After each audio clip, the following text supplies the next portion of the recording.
ভাষায় তখনকার দিনে পণ্ডিত ছিলেন। আমরা বাংলা ভাষায় কথা বলি, কিন্তু কেউ বলতে পারবেন না যে আপনি বাংলা ভাষায় পণ্ডিত। পণ্ডিত মানে কি? বাংলা সব কিছু আপনি জানেন, গ্রামার জানেন, ব্যাকরণ জানেন, অলঙ্কার জানেন, ছন্দ জানেন, অনুপ্রাস জানেন, ব্যবহার জানেন, সব কিছু যিনি জানেন, জেনে যিনি বলতে পারেন, লিখতে পারেন, অন্যজনকে বোঝাতে পারেন, তাকে বলে ওই ভাষার পণ্ডিত। আমরা যা বলি আমরা নিজেরাই বুঝতে পারি না যে কি বলি, রাইটাররা। তো ওনারা যে 4-5খানা ভাষায় পণ্ডিত ছিলেন, কল্পনা করেন আজ থেকে 500 বছর আগে। সেই জন্য রাজা ডেকে তাদেরকে মিনিস্টার বানিয়ে দিয়েছেন। তারা কোনো চাকরির জন্য যায় না, আর মিনিস্টার বানানোর পরেও তারা আনইজি ফিল করেছিলেন। ওই সেই সনাতন গোস্বামী বলছেন, বৈষ্ণব হতে তো চেয়েছিলাম, তো মহাপ্রভু 3 নম্বর শ্লোক, প্রথম শ্লোকটা পড়লাম, মনে হলো যে চলবে, হতে পারবে। দ্বিতীয় শ্লোকটাও পড়লাম, তখন একটু হোপফুল ছিলাম, আশাবাদী ছিলাম। তৃতীয় শ্লোকে গিয়ে বোল্ড আউট, সিদ্ধান্ত নিয়ে ফেলেছে আমি বৈষ্ণব হতে পারবো। কেন? তৃতীয় শ্লোকে কি লেখা আছে? ত্রিনাদপি শুনেছেন, সেখানে বৈষ্ণব হতে হলে 4টা শর্ত আছে। তা প্রথম শর্তে আমি বললাম আমার ধরে বৈষ্ণব। সনাতন গোস্বামীর মতন লোক যিনি গৌরাঙ্গ মহাপ্রভুর দর্শন পেয়েছেন, গৌরাঙ্গ মহাপ্রভুকে দীক্ষা পেয়েছেন, শিক্ষা পেয়েছেন, তিনি বলছেন আমাদের বৈষ্ণব। তাহলে আমরা বলছি কি? এই জন্য বলছে ডাল নাই তরল নাই নীতি না। কিন্তু কি মুকাম করতি বাচলম পঙ্গুলম গায়তে গ্রীম যৎ কৃপতা মহাঙ্গ বন্দে শ্রী গুরু দিনতারিণম। কিন্তু কোন গুরু তথা বৈষ্ণবের যদি কৃপা আমাদের উপর হয়, তাহলে মুকাম মানে যে বোবা, মুকাম কি হয়? সে বাচাল হতে পারে, মানে খুব কথা বলতে পারে। আর যিনি পঙ্গু, যিনি এক পা এখান থেকে এখানে চলতে পারেন না, তিনি হিমালয়কে অতিক্রম করতে পারেন বৈষ্ণবের কৃপা যদি। কিন্তু কৃপা হবে কি করে? আমি তো মানি না। কৃপা তো তখন হবে নাকি আমরা যখন মানবো, আমরা যখন শ্রদ্ধা করবো, আমরা যখন যাবো, সান্নিধ্যে বসবো, তবে আমার এটা হবে। আর আমার যে খারাপ গুণ আছে সেগুলো বুঝতে পারা প্রথম জিনিস, প্রথমত বুঝতে পারা। দ্বিতীয়ত সেটা স্বীকৃতি দেওয়া, হ্যাঁ কনফার্ম আমার খারাপ গুণ আছে। তৃতীয়ত অন্যের কাছে গিয়ে বলা। এই সমস্ত জিনিস যখন হয় তো তাকে বলে বিনম্রতা। তাকে কি বলে? যিনি নিজের দোষ দেখে অন্যের কাছে বলেন, আর অন্যের মধ্যে দোষটা দেখে গুণ দেখেন, প্রশংসা করেন, সেই ব্যক্তি হচ্ছে কি? বিনম্র। বৈষ্ণব হতে হলে এইরকম গুণ লাগে, বিনম্র, এরকম গুণ লাগে, তা না হলে হবে না। এখন এগুলো যে লাগবে তা তো আমরা জানিও না। আমরা ভাবছি যেমন আছে আমি এইভাবেই চলে যাব, সবকিছু সারা জীবন কাটিয়ে দেবো। নো, এটা হবে না। সেই জন্য নরোত্তম দাস ঠাকুর যিনি এই গান লিখেছেন, তিনি কে জানেন? তিনি তৎকালীন সময় জমিদারের পুত্র ছিলেন, আর তার বাবার পরে তিনি জমিদার হয়েছিলেন। কিন্তু তার জমিদারি পছন্দ না। সে তার কাকার ছেলে, তাকে বলছে তুমি একটু জমিদারিটা দেখতো, আমি একটু ঘুরে আসি বৃন্দাবন থেকে। ওই যে বৃন্দাবনে গেলেন জমিদারি দেখতো বলে। বলো আচার্য আছে কত তহিলে? তহিল বুঝো? ব্যাঙ্গের আদুলি নিয়ে আমি ঝনঝন করেছেন, কত কিছু আমার আছে। যারা এত ধনাঢ্য ব্যক্তিত্ব ছিলেন তারা এই দায়িত্ব না নিয়ে অন্যকে দিয়ে দিলেন, তিনি চলে গেলেন বৃন্দাবনে। তার মানে কি? এই জমিদারিতে যে সম্পদ ছিল তার থেকে বড় সম্পদ প্রাপ্তির জন্য সে বৃন্দাবনে গেছে। ঠিক কি না? আর এটা হলো জড় জগতের পরিচয়। আর আধ্যাত্মিক জগতের পরিচয়টা কি? তিনি কৃষ্ণ লীলায় এসেছিলেন মঞ্জরি রূপে। তিনি আসছেন কোথেকে এসেছিলেন? গোলক বৃন্দাবন থেকে। তারপরে তিনি নিত্য সিদ্ধ পার্ষদ। তিনি কে? নিত্য সিদ্ধ পার্ষদ। নিত্য সিদ্ধ পার্ষদ মানে তিনি আমাদের মতন জড় জগতের পাপি তাপি নন। তিনি এসেছিলেন যখনই কৃষ্ণের জগতে আসেন তখন তিনিও আসেন। তো কৃষ্ণ যখন এসেছিলেন তখন উনি এসেছিলেন। আবার ওই কৃষ্ণ যখন গৌরাঙ্গ রূপে এখানে এসেছেন তখনও তিনি এসেছেন, নাম নিয়েছেন নরোত্তম দাস ঠাকুর। এই ব্যক্তি এই কথা বলছে যে কি রূপে সেবা পাবো?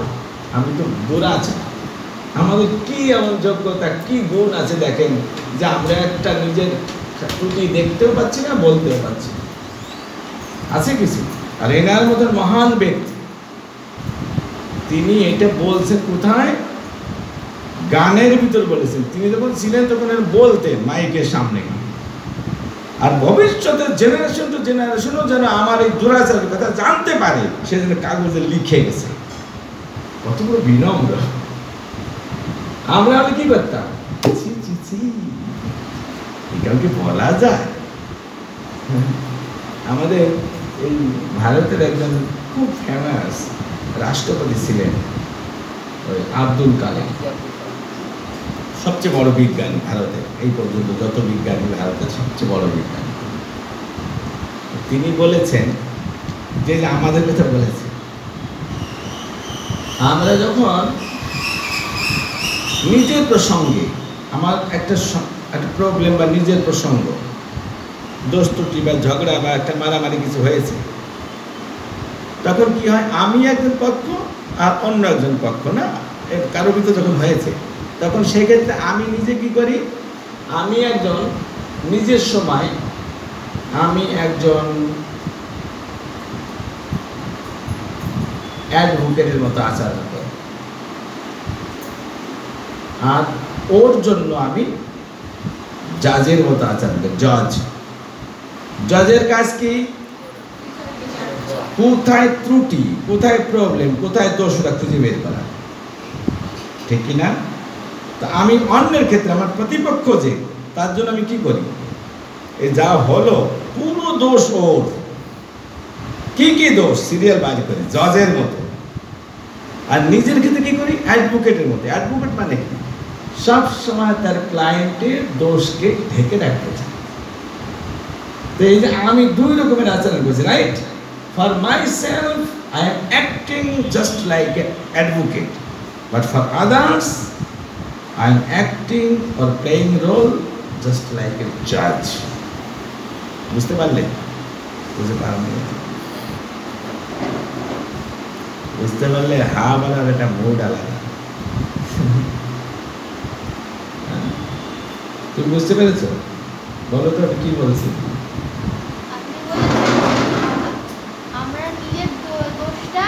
বসে বলুন, শব্দ করে নিন। আমরা নিজের দোষটা অন্যের কাছে চাপিয়ে দিই, আর আমরা নিজের ভুলটা আমরা সেটা বলি। মানে এখন আমি কি বললাম অ্যাডভোকেট এন্ড জাজের ব্যাপারে? আমি মানে আমরা যার উপরে দোষ চাপাবো আমরা তার উপরে জাজমেন্ট, মানে জাজের মতো জাজমেন্ট শুরু করে। ভেরি নাইস ইংলিশ শব্দ তুমি দিয়েছো। তাকে তার জন্য তার দিকে আমি তাকাই কিভাবে? একজন জজের দৃষ্টিতে। আর নিজের দিকে কিভাবে? কেন অ্যাডভোকেট দৃষ্টিতে বললাম? নিজে সবসময় নিজের দোষ চাপিয়ে রাখতে চাচ্ছি। অ্যাডভোকেট যেমন আমার ক্লায়েন্ট মার্ডারার হলেও বলবে না কেন, চাপিয়ে রাখে। আর একটা সাধু ব্যক্তিকে তার কিন্তু দড়িদারি করে। কথাটা বোঝা গেল? কিন্তু জাজ কি করে? যে কোনো জায়গায় সামনে দাঁড়ায়, তার কোথায় দোষ, প্রবলেমটা কোথায় সেটা খুঁজে বাইর করার চেষ্টা করে। বুঝে জিনিসটা কি? এগুলো ঠিক কি না? নিজের ক্ষেত্রে উকিল, অন্যের ক্ষেত্রে জজ। খাতাগুলো মানছেন না, লেখেন না, তো ওখানে গেলে ভুলে যাবেন।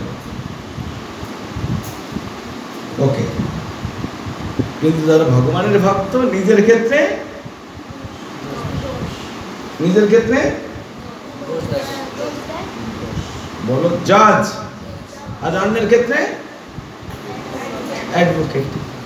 নিজের ক্ষেত্রে জাজ, অন্যের ক্ষেত্রে অ্যাডভোকেট। আর মানে অন্যের ক্ষেত্রে দোষ দেখলো ও বলতে চায়, আরে না, কত ইম্পর্টেন্ট কথা এবার বুঝবো। তো এখানে আমরা দেখতে পাচ্ছি এই নরোত্তম দাস ঠাকুর নিজের ক্ষেত্রে জজ হয়ে গেছে, বলছে আমি দুরাচার। আর কি, গুরু বৈষ্ণবের প্রতি আমার কোনো আকর্ষণ নেই, শ্রদ্ধা নেই, রতি নেই। আর কি কত দোষ বলছে দেখো, অশেষ মায়াতে মানব মগন হইল। অশেষ মায়া, অশেষ মানে যার শেষ নেই, মানে পুরো মায়া দেবী মনে হয় আমাকেই আক্রমণ করেছে। আর এই মায়ার চালে, মায়া দ্বারা প্রভাবিত হয়ে আমি এই জড় রস আস্বাদন করার জন্য মগ্ন হয়ে গেছে। মগন, মগন মানে মগ্ন, গানের ভাষার সময় একটু সাধু ভাষায় বলতে হয়, মগন আসলে মগ্ন।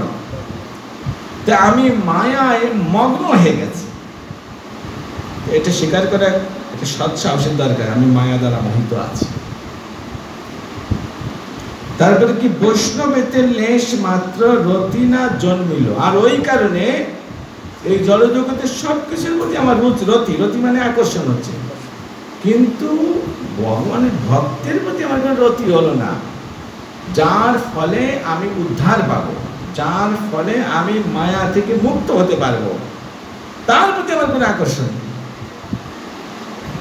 দেখবেন যাদের এই ডায়াবেটিক্স আছে, তাদের ডাক্তাররা বলে মিষ্টিতে কিন্তু খাবেন না। হ্যাঁ ঠিক আছে ডাক্তার, আপনি তো বলার আগে ছেড়ে দিয়েছি। কিন্তু ঘরে যখন মিষ্টি আনে তখন কি করে বলতো, এই তোমরা সবাই কি করছো, কাজকর্মে যাও।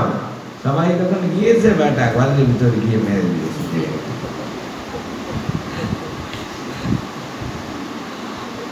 কেন? মিষ্টি খেতে খুব রতি, মানে আকর্ষণ।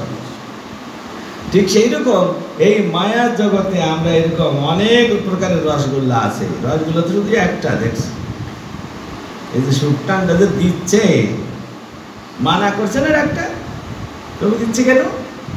রস তো আছে, তাহলে ওখানে রসগোল্লা এই সাইজের, এখানে রসগোল্লা এই সাইজের।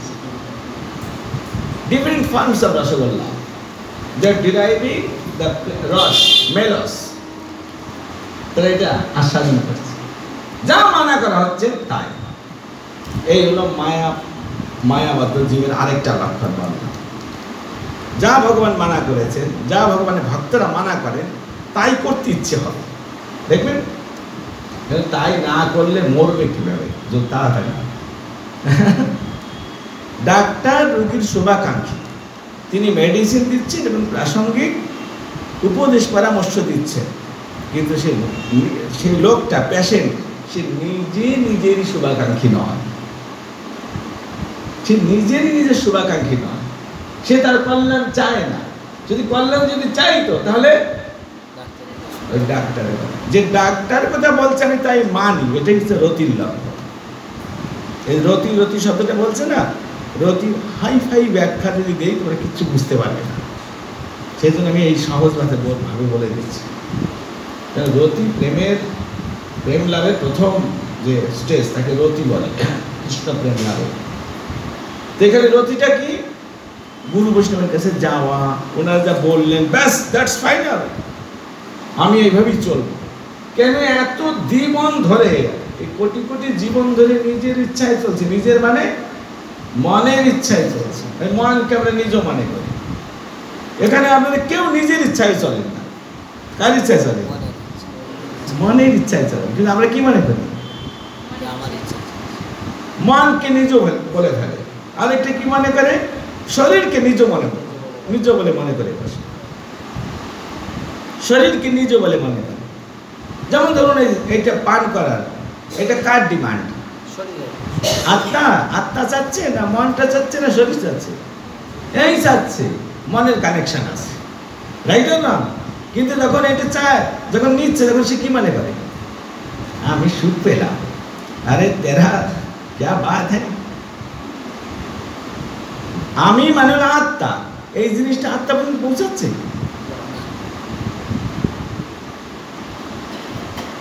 এইকে মাসেল বলে না, এই যে থাই মাসেল, এর ভিতরে হচ্ছে একটা ফোড়া, infection is inside of the muscle, তো যন্ত্রণা হচ্ছে না। বাট মূর্খ কেস ভিতরে কোথায় তা বুঝতে পারছে না, সে উপরে জলপট্টি লাগাচ্ছে, কাজ হবে কোন? জলপট্টি তো আন্দার তো জায়গাই নেই, ভিতরে প্রবলেম আছে, তো ডাক্তারে অ্যাপ্রোচ করে, ডাক্তারের কাছে অ্যাপ্রোচ করে ওটা অপারেট করে ওই জার্মটাকে বের করতে হবে, তখন ওটা সারবে না। না, বিপুল জলপট্টি লাগাচ্ছে, আন্দার কাম নেই। ঠিক সেরকম আমরা কেউ ভিতরের খবর জানি না। ভিতর মানে কি? আত্মাটা, কতগুলো আবরণ আছে, চামড়া, তারপরে কি? সাদা চামড়া, বাহ, তারপর মাংস, তারপর রক্ত, তারপর হাড্ডি, তারপর মজ্জা, তারপর মন, অহংকার। এই যা বললাম প্রথমে, এগুলো হচ্ছে স্থূল গ্রস এলিমেন্টস। তারপরে আসে সূক্ষ্ম। সূক্ষ্ম কি? এর ভিতরেই মন, এর ভিতরেই কাম, এর ভিতরেই ক্রোধ, এই যত রকমের নাম বলো, তার ভিতরে গিয়ে আত্মাটা বসবাস। সব জলপট্টি লাগাচ্ছে মন जो चाहते हैं, আমার মন যারে ভালোবাসবে, আহা, दिल जिसको प्यार करता है वो समझता नहीं है, मन जिसको प्यार करता है उसको ही प्यार कर लो, आगे जाके धक्का काके बोले बुझते पारबे। কি মাকাল ফল দেখেছেন আপনারা জীবনে? এই মাকাল ফল আর যদি অ্যাপেল পাশাপাশি রাখা যায়, কেউ অ্যাপেল কিনবেও না, তাকাবেও না, কিসের দিকে তাকাবে?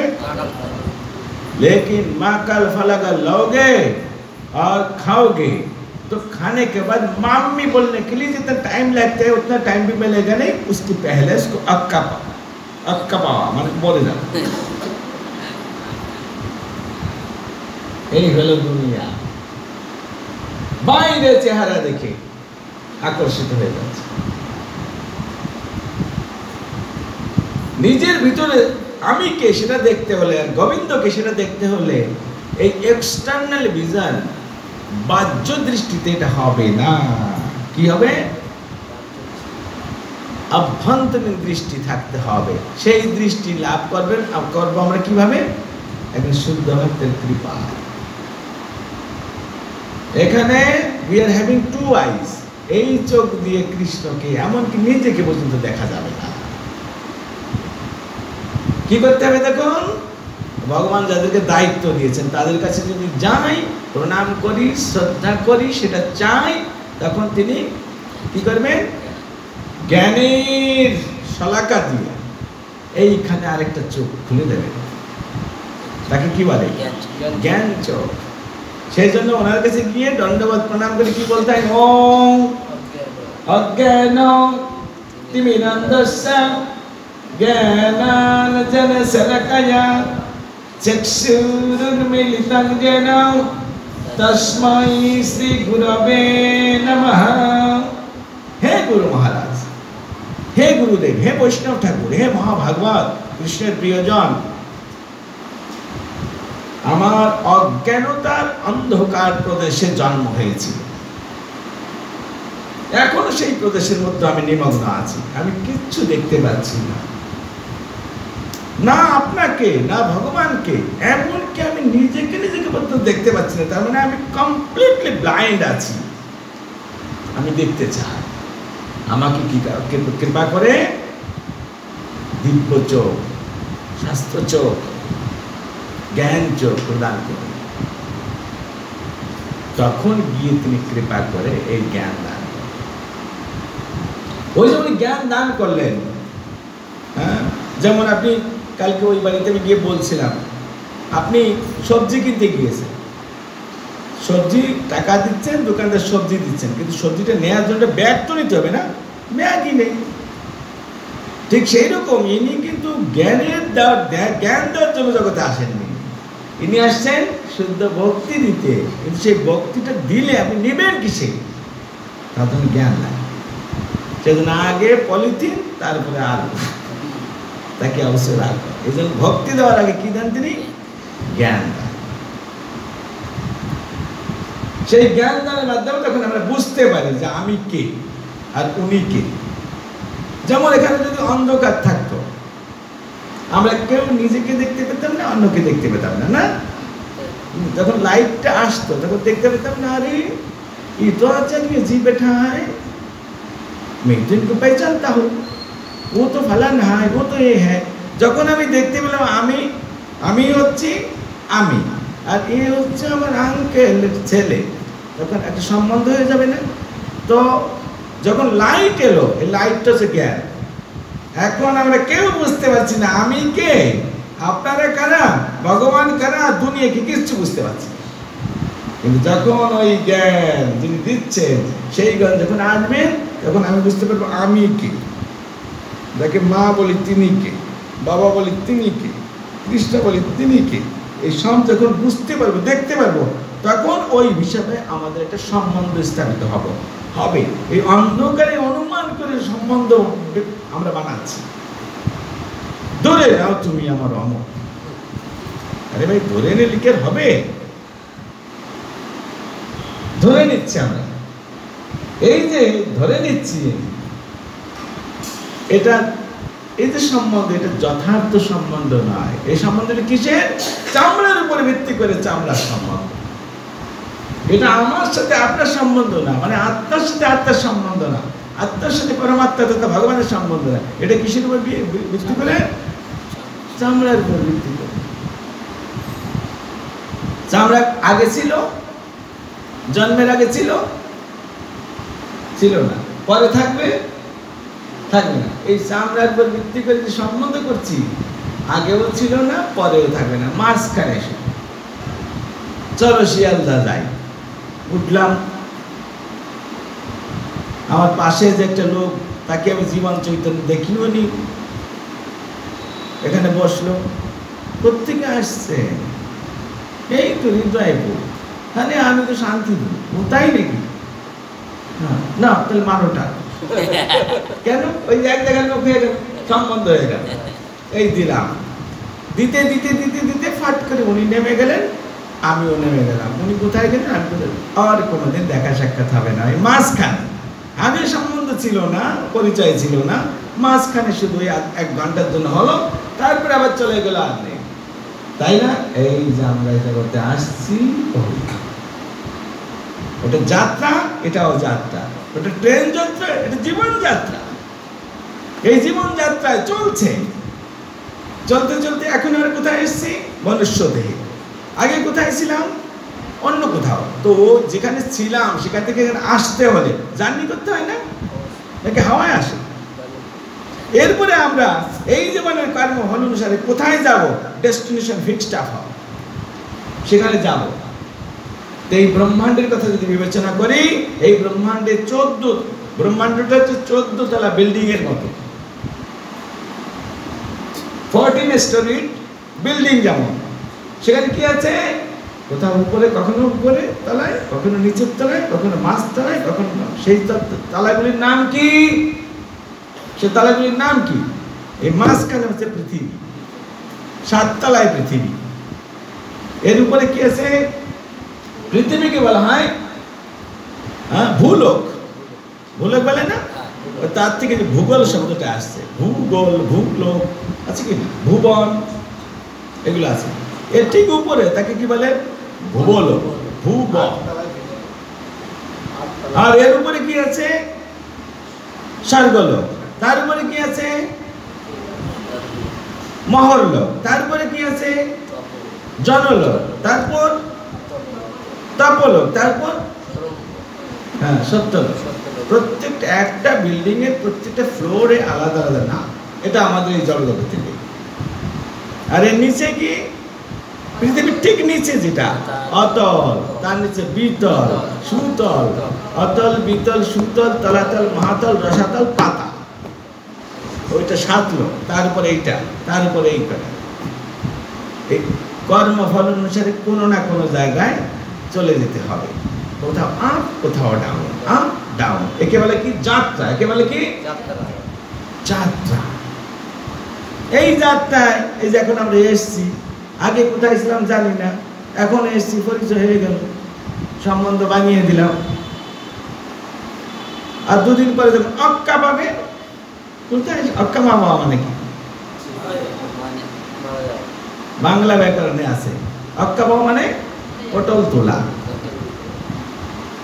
পটল তোলা মানে কি? মরে যাও। যখন মরে যাবে, এই যে যত তেল আর যত এটা সম্বন্ধ স্থাপন করার জন্য যত চেষ্টা করলাম, কেউ কাউকে মনে রাখিতে পারবে না। বোঝা গেল কথাটা? অথচ এই নিয়ে আমরা কথা বলাই করছি, কিন্তু কৃষ্ণের সঙ্গে যে আমাদের নিত্য সম্বন্ধ, আত্মার সঙ্গে আত্মার একটা নিত্য সম্বন্ধ আছে, সেই কথা কেউ বুঝতে পারলো না। সম্বন্ধ দূরের কথা, আত্মাকেই চিনতে পারলো না। এইরকম অজ্ঞানতা অবস্থায় আমার জন্ম হয়েছে। আর এই অজ্ঞানতাকে দূরীভূত করার একমাত্র উপায় হচ্ছে মানব জীবন লাভ করে যদি আমরা বৈষ্ণবের শরণাগত হই। মানব জীবন লাভ করলে একটা বলে সুইটেবল বডি আমরা পেলাম, কিন্তু সেটা যথেষ্ট নয় যতক্ষণ পর্যন্ত আমরা কোনো বৈষ্ণবের চরণে অ্যাপ্রোচ করব, ততক্ষণ পর্যন্ত হবে। কেন এই শিক্ষা অন্য কোনো ব্যক্তি এই জগতে দিতে পারিবে না, সে যতই বড় হবে না। ভগবানের যিনি ভক্ত, যিনি ভগবানকে জানেন, যিনি আত্মাকে জানেন, পরমাত্মাকে জানেন, ভগবত তত্ত্ব বিজ্ঞানকে জানেন, সেই ব্যক্তি এই কাজ করতে পারে। বুঝে গেল কথাটা? তো এই জন্য বলেছেন যে এই কারণে যেহেতু আমি নিজেকে বুঝতে পারলাম না, এই চারিপাশে যা কিছু আছে তাকেই আমি আপন মনে করছি, তার প্রতি আমি আসক্ত হচ্ছি, তার প্রতি। বাংলা একটা প্রবাদ আছে, আপন ধন বিলাই দিয়ে ভিক্ষা করে পরের দ্বারে। এগুলো কে কি শুনেছেন এটা কথাটা? পড়াশোনা করে এসেছেন ফাঁকি দিয়ে কি?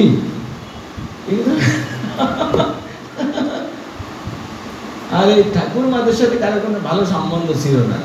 ক্রিকেট ব্যাডমিন্টন নিয়ে এত ব্যস্ত ছিলাম, ঠাকুরমা ঠাকুরদাদের কাছে যে অনেক জ্ঞান আছে তা আমরা কোনোদিন খতিয়ে দেখলাম। কিন্তু বই পড়তেও হয় না, এগুলো তো ঠাকুরমাদের কাছ থেকে পাওয়া যায়। হ্যাঁ, আছে না? কি জানো একটা কথা আছে, পয়সা দিয়ে খাবো দই, গোয়ালা আমার কিসের সই। এসব আমার ঠাকুরমা উঠতে একবার বসতে একবার, সব প্রবাদ ছিল বলতো। আগেকার দিনে কত জ্ঞানী ছিলেন দেখেন মানুষ। আমার ঠাকুরমা বেশি শিক্ষিত ছিলেন না, কিন্তু যা বলতেন এগুলো খনার বচন, অমুকের বচন, এগুলো খুব পাওয়ারফুল জিনিস। এর একটা কথার ভিতরে অনেক অর্থ লুকিয়ে আছে, ঠিক কি না? তা আপনারা তেমন এগুলো জানেন না। কেন মডার্ন এডুকেশন এত বিজি রেখেছে, এই সমস্ত বাচ্চাদের যে এত কোর্স চাপিয়ে দিয়েছে, এই করো সেই করো, ড্রয়িং করো, নাচো গাও, মারপিট করো। মারপিট কি করে করবে তারও শিক্ষা। তাহলে এর জন্য আবার ৩,০০০ টাকা মাসে দিতে হবে, চিন্তা করে আগে না বলেন। তারপরে আরো ভিতরে কথা আমি বলতে চাই না, সেগুলো এগুলো শিক্ষা দিচ্ছে। এই যে সুন্দরবনে যে টাইগার গুলো আছে, তারা কি শিক্ষা করে মারপিট করে? কাকে ধরবো কাকে মারবো ট্রেনিং নিয়ে আসে। এই সমস্ত গুণ জীবের ভিতর, বদ্ধ জীবের ভিতর আছে, সুযোগ হলেই স্কিলের শিক্ষা হলেই না কোনো জরুরত নেই। আর এমন তো না যে ট্রেনিং নিয়েছে তার আর মৃত্যু হচ্ছে না, ট্রেনিং নিয়েছে সব ক্ষেত্রে তার জয় জয়কার হচ্ছে। ট্রেনিং নিয়েছে তবুও তো সে অন্যের ক্ষেত্রে যখন লড়াই হয় রামদোলাই খেতে পারে। তাহলে যার জন্য ট্রেনিং নেওয়া দরকার, তার প্রতি কোনো আকর্ষণও নেই, শিক্ষার কোনো ইচ্ছেও নেই, খরচা করার, টাইম খরচা করার, পয়সা খরচা করার কোনো কারণ নেই। ঠিক কিনা? তাহলে আমরা কি করছি? এই যেটা যেটা দরকার নাই, এই জিনিসটাকে এক কথায় বলে অনর্থ। কি বলে? অনর্থ মানে অর্থহীন একটা কাজে পুরো গুরুত্বপূর্ণ জীবনটাকে আমি অতিবাহিত করে দিলাম। সেই জন্য what ever I am doing known as science মানে অনর্থ, মিনিংলেস অ্যাক্টিভিটিস। কিন্তু মিনিংলেস অ্যাক্টিভিটিস ও মিনিংফুল হতে পারত যদি প্রিন্সিপাল মিনিংফুল অ্যাক্টিভিটি আমি জানতে পারতাম, করতে পারতাম। বোঝা গেল কথাটা? অর্থপূর্ণ আচরণটা কি? নিজেকে জেনে ভগবানের চরণে, বৈষ্ণবের চরণে সমর্পণ করা। আর এরপরে ওই ব্যক্তি যা করে, সেও ব্যবসা করতে পারে, সেও শিক্ষক হতে পারে, সেও চাকরি করতে পারে, তখন ওইগুলি মিনিংফুল হবে। কিভাবে? যেহেতু আসল মিনিংফুল জিনিসটা সে স্টার্ট করেছে, তখন এর প্রভাবে ওই সবগুলো মিনিংলেস জিনিস will be turned into meaningful. কথাটা বোঝা গেল? কথাটা যেমন মনে করুন এই বাড়িটা বানানো হলো, খুব আমাদের ইয়ে থেকে রাজস্থান থেকে সবচেয়ে বেস্ট মার্বেল, তাকে মাকারোনা মার্বেল বলে, সেগুলো নিয়ে এসছেন। তারপরে প্লাম্বিংয়ের জন্য বেসিন টেসিনগুলো খুব হাইফাই দিয়েছেন, খুব সুন্দর আছে, এভরিথিং ফার্স্ট ক্লাস। বড় বিল্ডিং, লিফট লাগিয়ে দিয়েছেন, ফ্যান, এসি সব আছে। কিন্তু ওই পাশে ইলেকট্রিক লাইন থেকে লাইনটা লাগানো শুধু।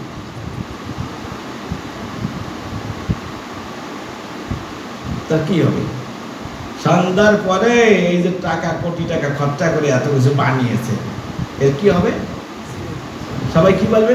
দূর বেটা, যা কিছু করছিস সব, আমাদের ভাষায় বলে বেকার, কেউ এরকম ভাষা বলে, কিন্তু শাস্ত্রের ভাষায় কি বলে? অর্থহীন হয়ে গেল। কিন্তু যদি ইলেকট্রিক লাইনটা দেওয়া যেত, দিয়ে দেয়, তখন কি হবে? আমি সব ঠিক হ্যাঁ, তাহলে ওই একটা কাজ অন্যান্য সব কাজকে তাৎপর্য করে তুললো, রাইট? কিন্তু ওই কাজটা যদি না থাকে, আপনার দামি জিনিসপত্র কে দেবে? ভূতে, অন্ধকার।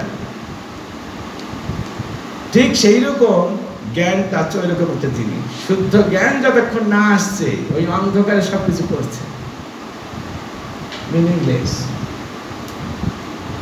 সেই জন্য এই ব্যাপারটা আমাদের সচেতন থাকা দরকার যে আধ্যাত্মিক জীবনের গুরুত্বটা কি, সেটা আমি কি করে বুঝতে পারবো। সেইটা যখন বুঝতে পারবে, তখন যা কিছু করবেন সেটা পারফেক্ট হবে। তা না হলে অন্ধকারে ঢিল ছোড়ার মতো, আম পড়লে পড়লো, না পড়লো না পড়লো। দিনে দেখছেন দারুণ তো আমে গাছটায়, সামনে গেলে আবার দেবে না, আনতে গেলেও মারপিট করবে। রাতের বেলা ঢিল ছুটছে, একটা পড়েনি পাতা ছাড়া। এই এখন আমরা তাই বলছি, অন্ধকারে ঢিল ছুটছে।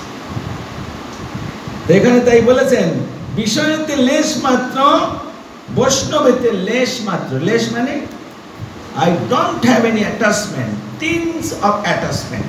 Tins of attachment মানে লেশ মাত্র, লেশ মাত্র বৈষ্ণবের প্রতি আমার কোনো আসক্তি হবে না, রতি হবে। তা আবার কি গতি হবে? বিষয়ে ভুলিয়া অন্ধে হইনু দেবা নিশি। বিষয়ে ভুলিয়া, বিষয় মানে ধন সম্পদ। যে ধন সম্পদ, এই সম্পদগুলির মালিকটাকে ভগবান। মালিককে মালিককে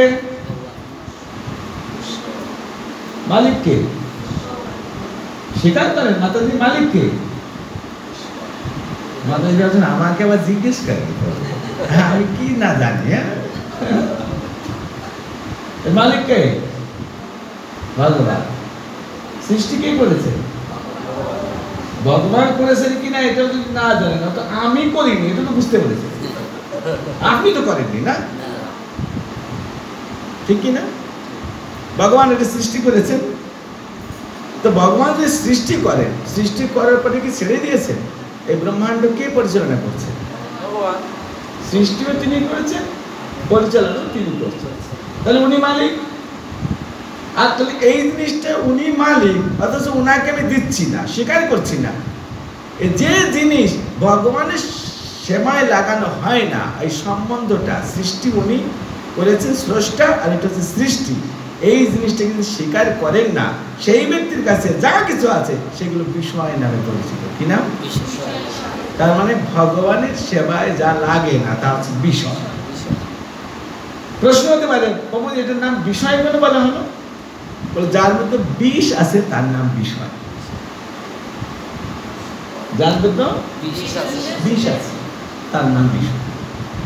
এর মধ্যে বিষ আছে কিন্তু দেখতে কিন্তু আকর্ষণীয়, মাকাল ফল না। हाँ मेरा ये है क्या बोलते हैं वो जी 3.5 करोड़ रुपया से मैं गाड़ी खरीद के इसमें बिल जाहिर है थोड़ी। আমি যখন বসি চেয়ারটাকে হেলিয়ে দিয়ে শুয়ে পড়ি, বেডের ভিতরেও তো আরাম পাইনি, এখানে যা পাচ্ছি। এই করতে করে দিয়েছে ছেড়ে 200 কিলোমিটার সামনে গিয়ে চিৎপাটাং। আরো কত কিছু হতে পারে, একটা না, এটা অ্যাক্সিডেন্ট, কত কিছু হতে পারে। প্রত্যেকটা মানুষ দেখুন যে জিনিসটার প্রতি আমরা আকৃষ্ট হচ্ছি, আমি এটার কন্ট্রোলার, আমি এটার এনজয়ার, আমি এটার প্রোটেক্টর। ভগবান বিন্দু মাত্র কোনো স্বীকারোক্তি নেই, তাকে কিচ্ছু এক পয়সা হতে, এই ব্যক্তি অবশ্যই দুঃখ পাবে। আজ পর্যন্ত এই যে কোটি কোটি টাকার মালিক, অনেক কিছু আছে, আজ পর্যন্ত কে কোনো রেকর্ড নাই সে ব্যক্তি বলতে পারে আই অ্যাম হ্যাপি। সকালে আমি যাচ্ছি মর্নিং ওয়াকে, সকালবেলা মানে সূর্য উঠতে পারে না, দেখছি 2 জন ঝগড়া লাগছে। কি হয়েছে কি না, শুধু দোষ আর দোষ। অর্থাৎ বড় দোকানে সে দোকানদার, কিন্তু এত মনে কষ্ট কেন, এত দুঃখ কেন? Because the things, the substance which are not offered to Krishna, not engaged in Krishna's divine service, loving service, is known as Vishwaya, because it is full of poison. কিন্তু ওই জিনিসটা এটা যে স্বীকার করতেন Krishna, everything belongs to you, সব আপনার। I am simply one of your insignificant servant. আমি আপনার একটা সাধারণ দাস, এটা আমি বুঝতে পেরেছি। From whom? কার থেকে? By the causeless mercy of Srila Prabhupada, the founder Acharya ISKCON. সেই জন্য আমি ডিসাইড করেছি যে আমার বলিতে এতদিন আমি যা বলেছিলাম সেগুলো এখন বলিব, সেগুলো তোমার এবং তোমার সেবায় সহযোগিতা। তখন কি হয়ে যাবে, এই মুহূর্তের মধ্যে ওই বিষগুলো ছিল, সেই বিষগুলো কি হবে, poison will turn into nectar. বিষটা কিসে পরিণত হয়ে যাবে? নেকটার মানে কি? একটু ইংলিশ শিখতে হবে। নেকটার মানে অমৃত, নেকটার মানে অমৃত, সুধা। তো বিষটা কিসে পরিণত হয়ে গেল? এখন আপনার বলতে পারেন, বাবু এসব কথার কথা ছেড়ে দেন, এটা হয়, বিষটা অমৃত হয়ে যাবে। আচ্ছা আপনাদেরকে এক্সাম্পল দেয় হয় কি না, আপনি নিজেই দেখবেন এখন আলু নতুন উঠছে না, খুব টেস্টি। হ্যাঁ, আমি ওইখানে গিয়েছিলাম আমাদের তারকেশ্বর মন্দিরে, তো একটা পিকনিকে, তো ওইখানে সকলের আলুর চাষ আছে। হ্যাঁ, ঘরে রাখে আলুগুলি, সারা বছর ফ্যামিলিতে যা লাগে সেগুলি রাখে, আবার বিক্রিও করে। আলু পোড়া, আলু ভাজি, আলু সিদ্ধ, আলুর দম, এটা মানে বলতে গেলে রেগুলার। তো তারপরে ওখানে যখন গিয়েছি, আমি সার্ভিস করছি, তা আলু পটলের রসা, সে বলছে পটল দরকার নেই, আলুগুলো দিয়ে।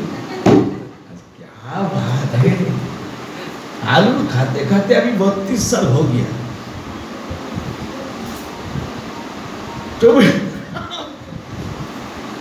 তো কি বলছেন জানেন, ওর নতুন উঠছে তো একটু টেস্ট বেশি।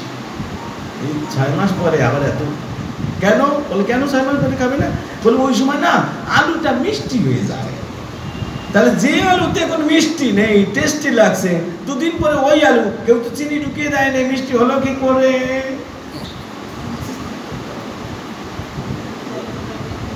এই যদি হতে পারে, রাইট? তাহলে ভগবানের কৃপায় বিষ কেন অমৃতে পরিণত হবে না? তার অসাধ্যে কি আছে বলুন?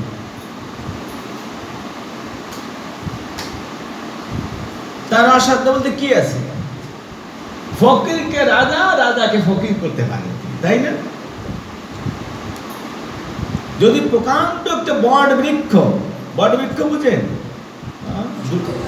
ওটা কি বলে, অসত্য বৃক্ষ, সে বট বৃক্ষ সবচেয়ে বড় যে বৃক্ষ আমাদের সমাজে যেটা দেখি, চারদিকে এক্সপ্যান্ড করে, উঁচু হয়, তার রুট, প্রচুর রুট, শিকড় পাওয়া যায়, মেইন রুট কোনটা খুঁজেই পাওয়া যায় না, এত বড় বৃক্ষ।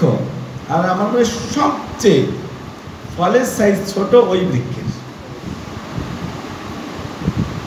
তো যা আমরা ফলটা দেখি ওটাই তো পুরো ফল না, ওটা খোসা আছে, মূল বীজটা আরো ছোট। সেই ছোট্ট বীজের ভিতর যদি এত বড় বৃক্ষকে ভগবান লুকিয়ে রাখতে পারে, তো ভগবানের পক্ষে অসম্ভব কি আছে? ঠিক কি না? তাহলে বিষয়টা কি? জিনিস স্রষ্টা। যেমন আপনাকে আরেকটা প্র্যাকটিক্যাল এক্সাম্পল আমি দিতে পারি। এই যে আমাদের গোষ্ঠ গোপাল বাবু পটলের ক্ষেত আছে, নিজের ক্ষেত থেকে যখন পটলটা তুলে আনা হয়, মনের ভিতর দুরু দুরু করে, ভয় লাগে, আনন্দ হয়, আনন্দ হয় না? ভগবানকে নিবেদন করবো, বৈষ্ণবদেরকে খাওয়াবো, আনন্দ হচ্ছে। কিন্তু পাশে মনে করবে আরো ভালো ভালো পটল ক্ষেত আছে, এইখান থেকে 3 কিলো আর ওইখান থেকে একটু 10 কিলো নিয়ে আসছে। এই 10 কিলো যখন নিয়ে যায়, সরার সময় তো দূর দূর দূর দূর করছে, ঠিক না?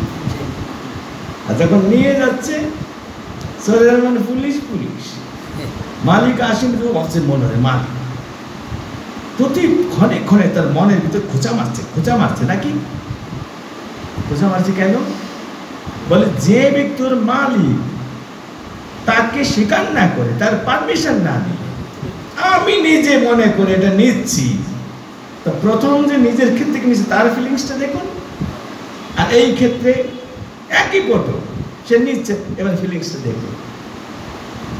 তাহলে বোঝা গেল যে প্রকৃত মালিক সেই ব্যক্তির কাজে যদি সে লাগায় তার পারমিশন, সেটা ওর ক্ষেত ওর হতে পারে, কিন্তু আপনি পারমিশন নিয়ে করলেন, তা একটা আলাদা জিনিস। ভিতর আনন্দ হচ্ছে না, কোনো ভয় নেই, নিজেও খাচ্ছেন, অন্যকেও খাচ্ছেন। কিন্তু যে মালিক তাকে না জানিয়ে আমি মালিক এই মনে করে নিলেন, কেমন ফিলিংস হয় আপনারা বলেন? সত্যি কি না? হ্যাঁ, সত্যি কি না? Same thing, the whole creation belongs to Krishna. He is the real proprietor. কিন্তু আমরা কি মনে করছি? এই সংসার আমার এই মনে করছি। সেই জন্য এই যে পুলিশ ভাব, কারোর মনে কোনো শক্তি নেই। দেখেন চ্যালেঞ্জ, কারোর মনে কোনো শক্তি নেই। জিমে গিয়ে ওইটা आर्टिफिशियल प्रोटीन খেয়ে একটু মোটা তাজা হতে পারে, लेकिन मन का कोई ताकत नहीं है না। কেন? ওই কাজ করলে মনের শক্তি থাকে না আচার্য, হাই কি নাই বলো? দৈহিক শক্তি দিয়ে কিছু করা যায় না, মনের শক্তি চাই। মনের শক্তি থেকে পাওয়ারফুল শক্তি আছে বুদ্ধিবল, আর বুদ্ধিবল থেকে কোটি কোটি গুণ শক্তি হচ্ছে আত্মবল, মানে আত্মার শক্তি। বুঝা গেল কথাটা? সেই আত্মা যখন ভগবান চরণে শরণাগত হয়, ভগবান তাকে শক্তি বুদ্ধি সব প্রদান করেন, সেই হচ্ছে মহাবলিয়ান। কৃষ্ণচন্দ্র ভগবান কি, তার সমান আর কিছু নেই। এক্সাম্পল কি? প্রহ্লাদ মহারাজ দিচ্ছে বিষ, ভগবানের কৃপায় অমৃত হয়ে যাচ্ছে, হচ্ছে না? বিষ দিয়েছিল না, সাপে কাটছে, মরছে না, উপর থেকে ফেলছে, ভগবান নিচে এসে এরকম দাঁড়িয়ে আসে। এই হলো মহাবলিয়ান। কারণ সে নিজেকে সম্পূর্ণভাবে he is completely wholeheartedly surrendered unto the lotus feet of Krishna, ভগবানের পদপদ্মে নিজেকে সমর্পণ করে দিয়েছে। সেজন্য ভগবান কি বলে দেন? তুমি আমার যখন হলো আত্ম নিজেকে স্বীকার করলেন, তখন কি হলো? ভগবানের শক্তি তার মধ্যে সমর্পিত হয়। একটা নদী, সেখানে জোয়ার ভাটা হয়, স্বচ্ছ জল, মিষ্টি জল, খুব সুন্দর। আর তার পাশে ছিল একটি পুকুর, পুকুর বলে না কুয়া, কুয়া, এরকম একটা কুয়া আছে। সেই কুয়ার জল তো চলে না, সেখানে সবাই স্নান করে, হাঁস থাকে, শুকরগুলি যায়, গাভীগুলো স্নান করানো হয়, আর উপর থেকে বাতাসে পাতাগুলি পড়ে একদম পচে যায়, কালো জল হয়ে যায় না, এরকম হয় না? পাশাপাশি নদী আর পুকুর, ওটার জল দেখুন আর এটার জল দেখুন। এখন যদি ওই লোকটা বুদ্ধিমান হয় তখন সে কি করবে? কুমির মার্কা কোদাল এনে এই মাঝখানে যে জায়গাটা আছে ওটা লিঙ্ক আপ করে দেবে, ক্যানেল করে দেবে কোদাল দিয়ে। যখন এটির সঙ্গে লিঙ্ক করা হলো তখন কি হবে? তখন নদী মনে করবে ইয়ে আমার ছোট ভাই, আমি বড় জলাশয়, ছোট জলাশয়, ইয়ে আমার প্রতি শরণাগত হয়ে গেছে, আমার সঙ্গে লিঙ্ক আপ হয়ে গেছে, সুতরাং তার মধ্যে আর এই কলুষ জল আমি আর রাখতে দেব না, আমার পবিত্র জল তার মধ্যে আমি সরবরাহ করবো, আমার যে গুণ আমি জল ভাটা হই এর মধ্যে জল ভাটা বানিয়ে দেবো। তখন এই পুকুরটার পুকুর থাকে, তখন কি হয়ে যাবে? যতক্ষণ সেপারেট ছিল ততক্ষণও দেখুন অবস্থা। পুকুরের জলটা হচ্ছে একটা source of water, small source of water, আর নদী হচ্ছে বিগ সোর্স অফ ওয়াটার না? স্মল জিনিস সবসময় দেখবেন প্রকৃতিতে যা কিছু দেখা যাচ্ছে, এই স্মল সবসময় বিগের প্রতি আকৃষ্ট হয়, ঠিক কিনা দেখবেন? প্রকৃতির সমস্ত কিছু স্মল বিগ, এটা সম্বন্ধ সবসময় ছোট জিনিস বড় জিনিসের প্রতি আকৃষ্ট হয়। শুধু একটা ক্ষেত্রে এটা দেখা যায় না, কি বলুন তো? এই জগতে যাদেরকে সবচেয়ে বুদ্ধিমান বলে জানা যায় তাদের ভিতরে এটা দেখা যায় না যে আমি আত্মা অতি ছোট্ট। কত ছোট? কেশাগ্র শতভাগস্য শতদা কল্পিতাস্য চ। একটা চুলকে উঠালে তার যে অগ্রভাগ মানে আগা বাংলায় বলে, সেই ছোট্ট একটা টুকরাকে যদি 10,000 ভাগ করা যায় তাহলে এক ভাগ যতটুকু নয়, আত্মার সাইজটা অতটুকু। আর ভগবানের সাইজ অনাদি, অনন্ত, অসীম। তাহলে আমি এত ছোট, আমি কেন? আমার গুণ আর ওনার গুণ গুণগত ভাবে আমরা এক। যেমন এটাও জল, ওটাও জল, জল তো, কিন্তু এখানে লিমিটেড ওয়াটার, এখানে আনলিমিটেড ওয়াটার। তো লিমিটেড ওয়াটার যখন আনলিমিটেড সঙ্গে যুক্ত হয় তখন তার জীবন ধন্য হয়। ঠিক সেরকম কেন আমি বুঝতে পারছি না, আমি অতি ক্ষুদ্র, I am very minute, small in size, whereas Krishna is Vibhu, অনেক বড়। Let me become connected with him. চলো আমি ওনার সঙ্গে সম্পর্কিত হই। সেই মনোভাবটা আসছে না কেন?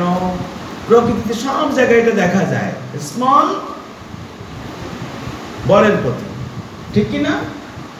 দেখেন আমাদের বাচ্চাদের ক্লাসের প্রতি, আমি জানি শাশ্বত খুব ভালো ব্রিলিয়েন্ট ছেলে, তোমাদের ক্লাসে অনেক ছেলে মেয়েরা আছে না?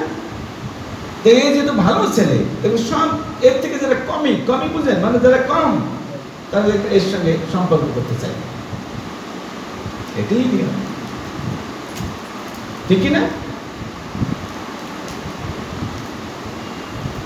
চেহারার দিক দিয়ে আমি আমার যা চেহারা, আমার কোন চারিদিকে কয়েকজন ফ্রেন্ড আছে আমার থেকে দেখতে ভালো, পয়সা বেশি, তারপরে আমি কি চাইবো? ওদের প্রতি আকৃষ্ট। এটি প্রকৃতির নিয়ম। প্রকৃতির নিয়ম ভেঙে দিয়েছে আমরা, শ্রেষ্ঠ জীব, সবার উপরে মানুষ সত্য, তার উপরে নেই, এই আমরা হচ্ছি। আমরা কি করছি? যা বলছি ভগবান এত মহান, এত বড়, তাকে বলছে নিরাকার, বলছেন ঠেলা।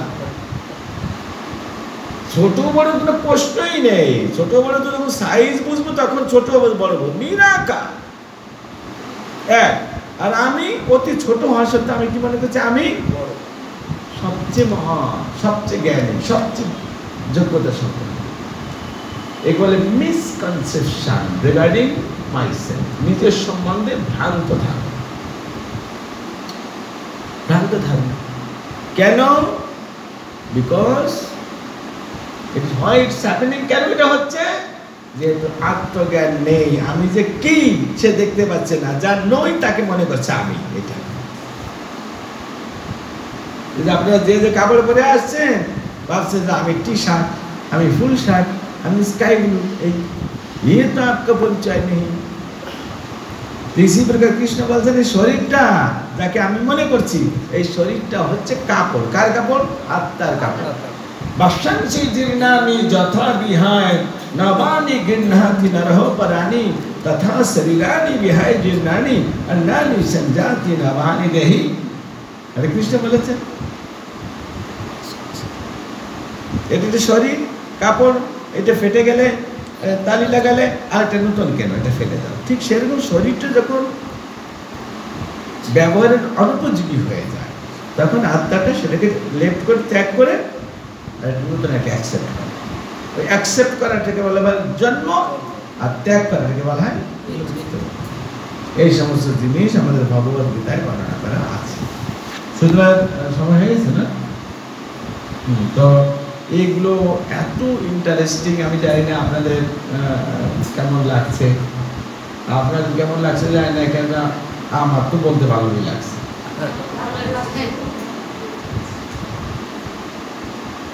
তো চিন্তা করে দেখেন এই যে আচার্যরা যা গান লিখেছে, এই একটা গানের ভিতর পুরো শাস্ত্র লেখা আছে।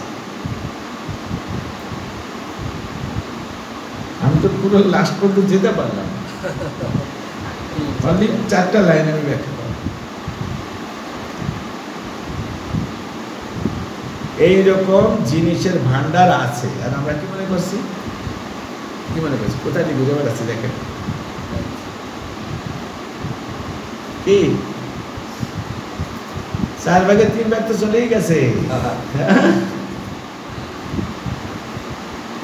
বলুন ব্যক্তিগতভাবে নিজে নিজে আমরা কি স্যাটিসফাইড? বলুন আপনি স্যাটিসফাইড?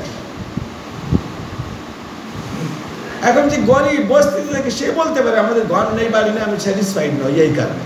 আপনি তার বড় লোকের কাছে জিজ্ঞেস করেন না, এ ঠিক আছে ও ঠিক আছে, এটা নেই। ওরা গরিব যারা বলছে আমার এটা নেই এটা নেই, ইনি বলছেন আমার সবই আছে, কিন্তু এটা কিন্তু কিন্তু আছে। কিন্তু মানে नोट्स ऑफ इंट्रोगेशन है, प्रश्नवाचक चिन्ह है। इसका जवाब बोले ये तो दिल का बात है ना, अंदर की बात सबसे मैं चर्चा नहीं कर सकता। है कि नहीं? हरे कृष्णा कृष्णा कृष्णा हरे हरे, हरे Ram Ram Ram Hare Hare. So children are very fortunate. তোমাদের 2 ভাইয়ের মাকে আসছে, থ্যাংক ইউ মাতাজি। ছেলেদেরকে আপনি মানে এনকারেজ করেছেন, প্রোৎসাহিত করেছেন এইগুলো জানার জন্য, বোঝার জন্য। প্রকৃত মা। আর শুভ্র তোমার মাকে, হ্যাঁ আপনাকেও থ্যাংক ইউ। এদের দেখলে কেমন সুন্দর লাগছে না? এদের কণ্ঠিমালা পরিয়ে দিয়ে যেমন সুন্দর, কি সুন্দর। তিলক স্কুলে যাওয়ার সময় দরকার নেই, জল তিলক পড়তে পারো। আমি যখন বিশ্ববিদ্যালয়ে পড়তাম আমি তিলক পড়তাম সব, আর আজ থেকে 26 বছর আগে। না সেই জন্য ওই ব্যাপারে দরকার নেই, ঝামেলা করার দরকার নেই। এমনি অঙ্গে থাকতে পারে কপালে জল তিলক, মানে একটু জল দিয়ে তিলকটা একটু ভিজিয়ে ওখানে পরে দিই, তাও হবে। মানে অ্যাডজাস্ট করে চললেই ভালো, শুধু শুধু ঝগড়া ঝামেলা করার দরকার থাকে নাকি? আর যখন স্কুল চালু থাকবে তখন এইভাবে যাওয়ার দরকার নেই। মানে এটা নিয়েও আবার বুঝলেন তো, ওই ছেলেরা ওরকম থাকবে, চুলগুলো ছোট থাকবে বেশি, এই যেমন সূর্য ওকে।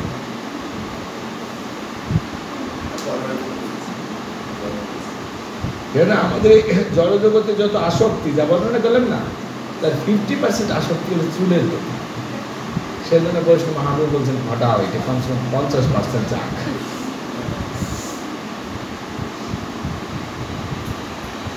আমাদের প্রভু দিয়েছে হটিয়ে আছে, মানে আপনি আসক্তি 50%ই ব্যাস মুক্ত হয়ে গেছেন, আর বাকি 50% না।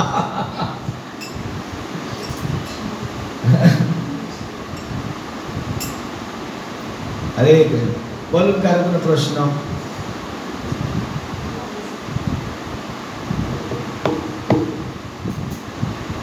প্রশ্ন আছে মাতাজি? কিছু জিজ্ঞাসা আছে?